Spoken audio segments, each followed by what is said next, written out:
50 meters below the surface of the Mediterranean, the breathing mixture flowing through an industrial diver's umbilical is not merely compressed gas, it is the absolute boundary between life and death.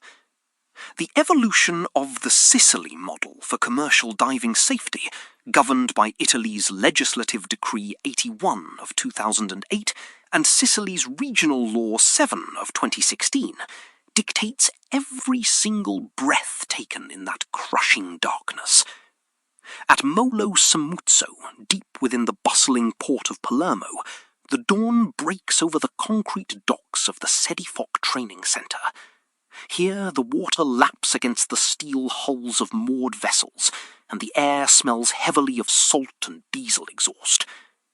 A group of men and women stand in a tight circle on the quayside, clad in thick neoprene and high-visibility gear. They are not exchanging casual pleasantries. They are engaged in the daily toolbox talk. The supervisor's voice cuts through the morning chill, detailing marine currents, expected visibility, and the exact hyperbaric pressure they will endure. Every instruction delivered on this dock is a precise, legally binding fragment of a vast safety mechanism. The briefing is the physical manifestation of Articles 36 and 37 of Legislative Decree 81 of 2008. Across Italy, this decree is universally acknowledged as the Bible of workplace safety.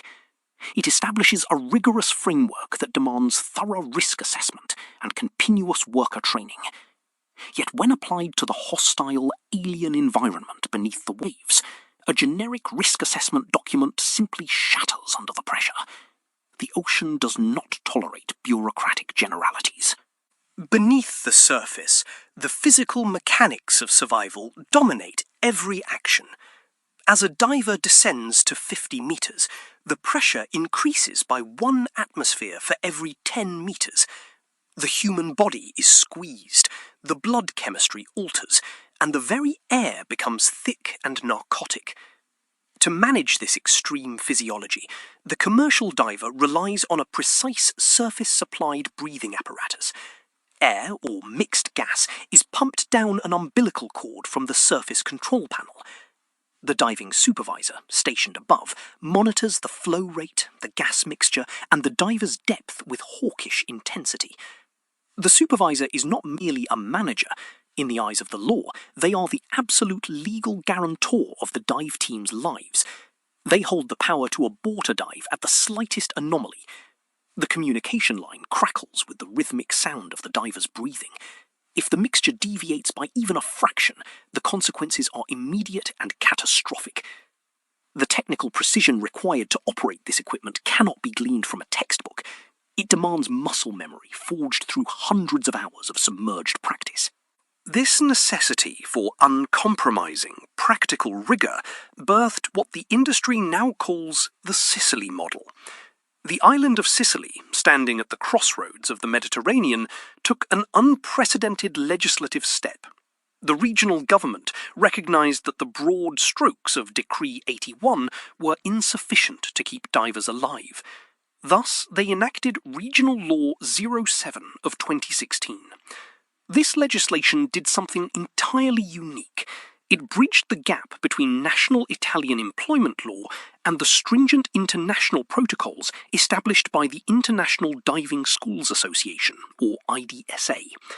Founded in 1982, IDSA developed the global consensus on what constitutes a safe, competent commercial diver. By integrating IDSA standards directly into regional law, the Sicily model transformed technical guidelines into immutable legal requirements. The decree dictates that theoretical knowledge is meaningless without actual logged bottom time. Consider the plight of a maritime construction firm rushing to repair a submerged pipeline. The project is behind schedule, and the financial penalties are mounting. The employer looks for a quick fix, perhaps hiring divers who have completed short, expedited courses abroad. These courses offer the allure of reduced costs and rapid certification. The diver presents a shiny certificate claiming competence. But the sea is an unforgiving auditor. Under the rigid framework of the Sicily model, and specifically referenced by the decree of the President of the Sicilian Region 13 of 2018, that diver is legally unverified if they have not accumulated the exact bottom minutes prescribed by the IDSA tables. If the employer dispatches this diver into the depths and an accident occurs, the legal trap snaps shut. The principle of culpa in eligendo takes effect. This legal doctrine translates to fault in selection. The employer is held criminally and civilly responsible for failing to verify the minimum legal safety requirements of their personnel. The financial and legal ruin that follows is absolute. The insurance companies, upon discovering the violation of Article 38 of Legislative Decree 81, will immediately void all coverage. The company is left entirely exposed, facing catastrophic sanctions and the heavy burden of a lost life. To prevent this nightmare scenario, the Sicily model introduced its most formidable operational tool, the telematic registry. Managed by the Sicilian Region's Department of Labour, this digital directory is the definitive gatekeeper of the commercial diving profession. It is not an abstract concept, it is a rigid binary system. A diver's name is either on the registry, proving they have met the brutal, exhaustive training requirements, or they are barred from working. For a maritime contractor, logging into this registry is the only objective method to verify a diver's legal suitability. The registry eliminates the shadows where fraudulent qualifications hide. It provides a transparent, verifiable lineage of a diver's competence, detailing their exact level of certification, from inshore scuba work to advanced offshore surface-supplied diving. Hiring outside of this list is a direct violation of the law. It shifts the burden of proof, ensuring that safety always prevails over the desperate rush for production.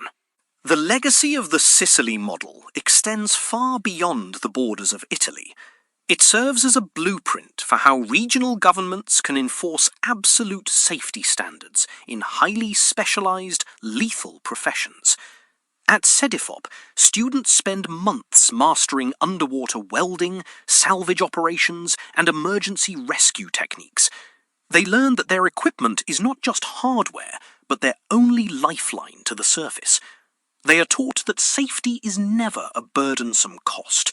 It is an impenetrable steel investment that shields their lives and secures the operational serenity of their employers. The ultimate goal of every regulation, every toolbox talk, and every entry in the telematic registry boils down to one fundamental truth. The only successful dive is the one where every single worker breaks the surface, unclips their helmet, and goes home at the end of the day. If you found the details of this story compelling, please consider sharing it with someone who appreciates the hidden mechanics of